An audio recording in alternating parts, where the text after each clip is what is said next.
यावर्षी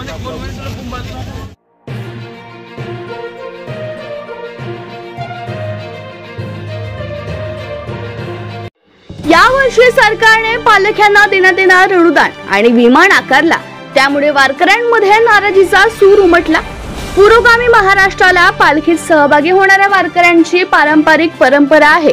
मागील वर्षी प्रत्येक पालख्यांना 20,000 रुपयाचे अनुदान देण्यात आले।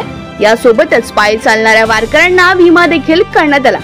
सरकारमध्ये असलेल्या लोकांनी केवळ निवडणुकीच्या तोंडावर वारकऱ्यांना अनुदान दिलं असा आरोप माजी मंत्री यशोमती ठाकूर यांनी केलाय।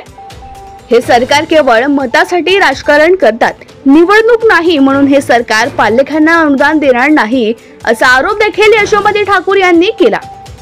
यावर्षी सरकार बेश्रमासारखे पालख्यांना अनुदान देत नाही म्हणतात। वारकऱ्यांचा विमा देखील काढला गेला पाहिजे।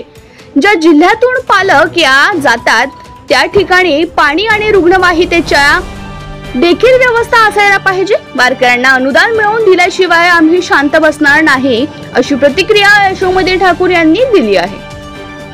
खूप मोठा विषय आहे। आता जे लोक सरकारमध्ये बसलेले आहेत त्यांनी वोट घेण्यासाठी नाही काही ते सगळं केलं। मला बघा एक गोष्ट, आज वारकरी चालले आहेत, आज महाराष्ट्राच्या कानाकोपऱ्यातून पालख्या चालल्या आहेत। मागच्या वर्षी प्रत्येक पालखीला 20,000 रुपये दिले आणि आज बेशरमासारखे ते हे पैसे नाही देत म्हणतायत। असं कसं चालेल?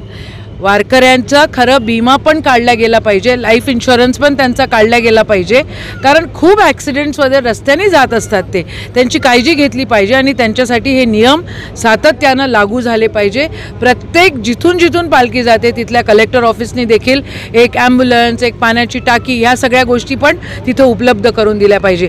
पण हे जे सरकार आहे हे फक्त मतांसाठी राजकारण करतं आणि आता इलेक्शन नाही आहेत म्हणून हे लोक देणार नाही, असं चालणार नाही। आम्ही आमचे हक्काचे पैसे वारकऱ्यांना तो अधिकार दिल्याशिवाय आम्हीही शांत बसणार नाही।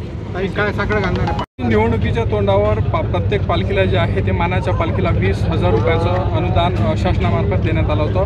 यंदा किती अनुदान देण्यात आलेलं आहे आणि आता तुम्ही कशा प्रकारे मागणी करताय? रामकृष्ण हरी, मी सर्जेराव देशमुख, वारकरी फडकरी कीर्तनकार महासंघ, या महासंघाच्या वतीनं मागील वर्षी आम्ही ही मागणी मुख्यमंत्र्यांकडे रोखून धरली होती आणि त्यामुळं मग मागील वर्षी 20,000 रुपयाचं अनुदान शासनाने दिलं। ते इलेक्शनच्या तोंडावर का असेना, परंतु शासनाने मात्र हे पुण्य त्यांच्या पदरामध्ये पाडून घेतलं। यावर्षी आम्ही मागच्या वर्षी जवळजवळ 1500 दिंड्यांना 3 कोटीचं अनुदान शासनाने दिलं। यावर्षीसुद्धा आम्ही 20,000चं अनुदान प्रत्येक दिंडीला द्यावं आणि हीच प्रथा पुढे सुद्धा चालू ठेवावी, कारण त्याचं कारणच असं आहे की जे वारकरी या दिंड्यांमध्ये चालतात, पाऊले चालती पंढरीची वाट, तर त्यांच्यासमोर फक्त एकच ध्येय असते, रूप पाहता लोचनी आणि सुख झाले हो साजनी।